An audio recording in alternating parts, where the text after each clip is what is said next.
ജീവിതത്തിലും ഒരു 916 നടൻ തന്നെയെന്ന് സലീംകുമാർ തെളിയിച്ചു. പ്രൊഡ്യൂസർ കൊടുക്കുന്ന പണത്തിനനുസരിച്ച് ഏത് വേഷവും കെട്ടിയാടുവാൻ തയ്യാറായ ചില നടന്മാരുണ്ട്. അതിന് സലീംകുമാറിനോളം മറ്റൊരു ഉദാഹരണമില്ല തന്നെ. കഴിഞ്ഞ ദിവസം പറവൂരിൽ പ്രൊഡ്യൂസർ സതീശന് വേണ്ടി അദ്ദേഹം ഒരു കഥാപാത്ര വേഷം കെട്ടിയാടി.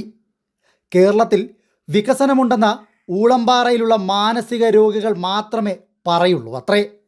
ഒന്ന് കേട്ടെ.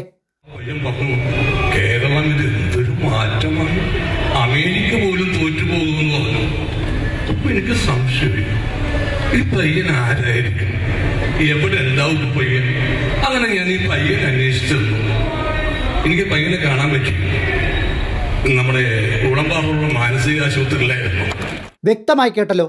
ഇനി ഇതേ സലീംകുമാർ രാഷ്ട്രീയ വേഷമൊഴിച്ച് നിഷ്പക്ഷമായി ചാനൽ അഭിമുഖങ്ങളിൽ പോകുന്നത് കണ്ടിട്ടുണ്ടോ? ഇല്ലെങ്കിൽ അതുകൂടി നിങ്ങൾ കാണണം. അപ്പോൾ കാണുന്നവനെ അപ്പ എന്ന സാഹചര്യങ്ങൾക്കനുസരിച്ച് ഇതേ നടൻ വിളിക്കുന്നത് കണ്ടിട്ടുണ്ടോ? ഇല്ലെങ്കിൽ ദേ നോക്കൂ. അപ്പൊ ഞാൻ കോൺഗ്രസ്സുകാരനായിട്ട് എന്റെ അച്ഛൻ കോൺഗ്രസ്സുകാരനായി, ഞാൻ കോൺഗ്രസ്സുകാരനായി, ഇപ്പൊ അത്രേ ഉള്ളൂ. അപ്പൊ അച്ഛനോടുള്ള വാക്ക് തെറ്റിക്കാതിരിക്കാൻ വേണ്ടി മരണം വരെ കോൺഗ്രസ് ആയിരിക്കുക. അതുകൊണ്ടാണ് കോൺഗ്രസ് എന്ന് പറയുന്നത്. അത്രേ ഉള്ളൂ. അല്ലാണ്ട് എന്ത് പ്രത്യേകത കോൺഗ്രസിനുള്ളത്? ഒരു പ്രത്യേകതയില്ല. ഇലക്ഷൻ കഴിഞ്ഞ് ഇവര് തിരിഞ്ഞു നോക്കത്തില്ല. എനിക്ക് നാഷണൽ അവാർഡ് കിട്ടിയപ്പോ മട്ടന്നൂർ സ്വീകരണം തന്നത് ഡിവൈഎഫുകാരാണ്. ഇന്നേ വരെ കോൺഗ്രസ്സുകാർ ഒരു സ്വീകരണം തന്നിട്ടില്ല. അവരാണ് തന്നത്, ഡിവൈഎഫ് ആണ് തന്നത്.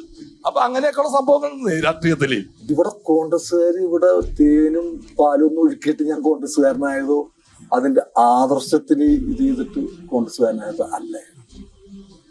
എന്നെ സ്നേഹിച്ചിട്ട് കോൺഗ്രസ്സുകാരെന്നെ സ്നേഹിച്ചിട്ടൊന്നും ഞാൻ കോൺഗ്രസ്സുകാരനായതല്ല.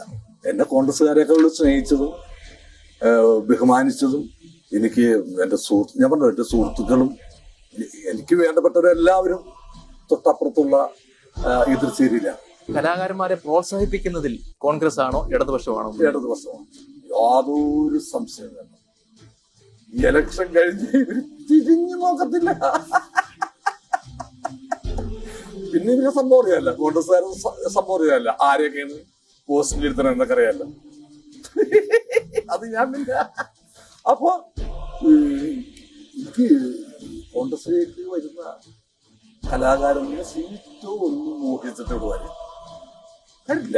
നിഷ്കാമകർമ്മം ചെയ്യാൻ കാരണം ഇതിനു വേണ്ടി കോട്ട് തയ്പ്പിച്ചിട്ടാണ് ഒരു ഇങ്ങോട്ട് വരുന്നത് തന്നെ. ജഗദീഷ് തന്നെ മത്സരിക്കാൻ താല്പര്യമുണ്ടെന്നും കോൺഗ്രസ്സുകാരനാണെന്നും പറഞ്ഞിരുന്നു, ഇതേ പരിപാടിയിൽ തന്നെ പറഞ്ഞിരുന്നു. പക്ഷെ പല കോൺഗ്രസ് നേതാക്കളും അത് കേട്ടില്ലെന്ന് നടിക്കുകയാണ് ചെയ്തത്. കാരണം അവർക്ക് അവരുടെ കാര്യം എന്താ പരങ്ങളിൽ നിൽക്കുമ്പോ പിന്നെ എങ്ങനെയാണ് ജഗദീഷിന്റെ കാര്യം?